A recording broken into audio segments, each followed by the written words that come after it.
आज हम आपको एक ऐसी घटना से रूबरू कराने वाले जिसे सुनने के बाद आपके पैरों तले जमीन खिसक सकती है। अभी की डेट में आए दिन इंडिया में नीले ड्रम की चर्चा बहुत ज्यादा हुआ करती थी, लेकिन आज की घटना में नीले ड्रम की जगह एक हरा रंग का बॉक्स निकलता है। उस बॉक्स में पुरुष की लाश ना निकल के महिला की लाश निकलती है, वो भी विधवा महिला की। आखिर उस विधवा महिला की कत्ल कौन कर सकता है और वो हरे रंग के बॉक्स में डाल के वहां से फरार हो जाता है। आइए इस घटना को हम डिटेल में जानते हैं। सबसे पहले आप चैनल पे नए हो तो सब्सक्राइब कर लीजिए एंड आप वीडियो कहाँ से देख रहे हो अपना प्यारा सा नेम एंड सिटी नेम हमें कमेंट बॉक्स में जरूर बताइए।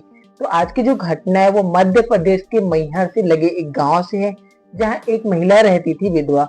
जो महिला होती है उसका नाम अनीता होता है और वो घर पे अकेली रहा करती थी और रहने के साथ वो कुछ दिनों से वो लापता जैसे थी।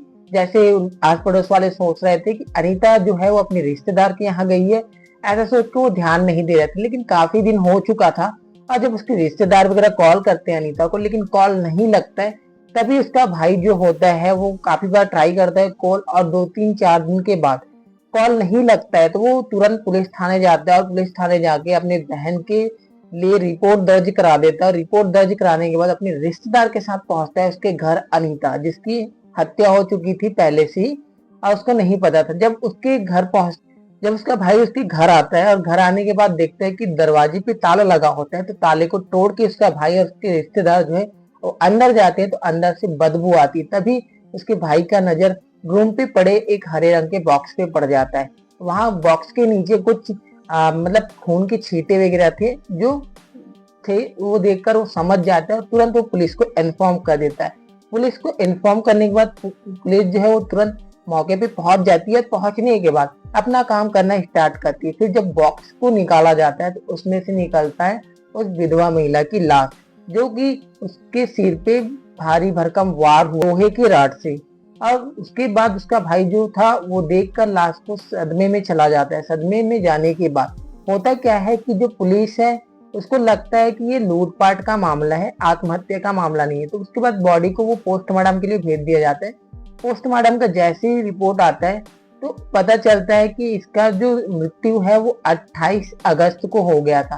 तो 28 अगस्त को ही फिर क्या होता है, उसके घर में छानबीन की जाती है, तब पता चलता है कि इसके सोने और कुछ पैसे जो है वो चोरी हो चुके हैं। तो पुलिस को भी यही लग रहा था। और जो अनीता थी, जो विधवा महिला, उसके पति को उम्र 15 साल हो चुके थे और उसका बड़ा बेटा था वो मुंबई में नौकरी करता था और उसका छोटा बेटा था वो राजस्थान में अपने बुआ के पास रहता था। और जो अनीता थी वो अपने घर पे सिंदूर बेचने का काम करती थी दुकान। पुलिस को लगता है कि लूटपाट का मामला नहीं है, हत्या का मामला है। फिर वो उस दिन पता चलता है, आस पड़ोस वाले बताते हैं कि उसकी बहन का बेटा आया हुआ था 22 साल का। अब क्या होता है, उस लड़के को पकड़ लिया जाता है, उस लाइन के सीसीटीवी फुटेज को खंगाला जाता है। खंगालने के बाद पता चलता है कि जो 22 वर्षीय किशन चौधरी है वो अपने मौसी के घर के आसपास दिखा था। फिर उसके बाद उसके लोकेशन ट्रैक करके उस तक पहुंच जाती है पुलिस, उसको हिरासत में ले लेती है। फिर हिरासत में लेने के बाद जब कड़ाई से पूछताछ होता है तो जो किशन होता है वो पहले तो घुमाने लगता है पुलिस को। फिर घुमाने के बाद क्या होता है, कड़ाई से पूछताछ होती है तो फिर वो हार जाता है और सारा जो किया धरा रहता है वो अपने आप में बयां कर देता है। बताता है कि कैसे वो 28 अगस्त की रात अपनी मौसी के घर जाता है। तो मौसी सोई रहती है तो उसको देखकर उसके मन में अश्लीलता आ जाती है और वो उसके साथ अवैध संबंध वगैरह बनाने की कोशिश करता है। तभी उसकी मौसी जाग जाती है और जागने के बाद वो विरोध करती है। तो विरोध करने के बाद जो किशन होता है वो लोहे के रॉड से उसके सिर पे वार कर देता है। उसके बाद वो बेहोश हो जाती है।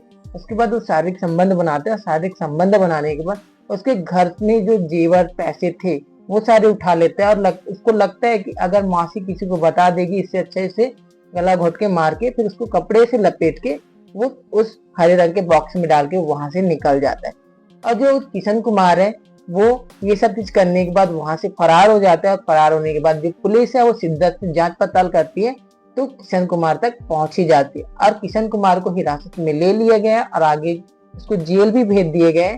और आगे की कार्रवाई चल रही है कि उसके साथ क्या होगा क्या नहीं होगा। लेकिन रिश्तों को इस तरह से नाम के आगे बढ़ गया और ये बहुत बड़ी बुरी बात है कि अपने माँ जैसे मासी के साथ वो ऐसा कर लिया। आप क्या कहना चाहेंगे इस घटना के ऊपर? अपना राय कमेंट बॉक्स में जरूर बताइए। बाकी इस घटना को सुनाना आपके दिलों को ठेस पहुंचाना नहीं था। आपको एजुकेट और सतर्क करना है ताकि आप ऐसी घटनाओं से अवेयर सावधान रह सके। बाकी मिलते हैं नेक्स्ट वीडियो में, तब तक के लिए खुद खुश रहिए और अपने फैमिली को भी सुरक्षित रखिए।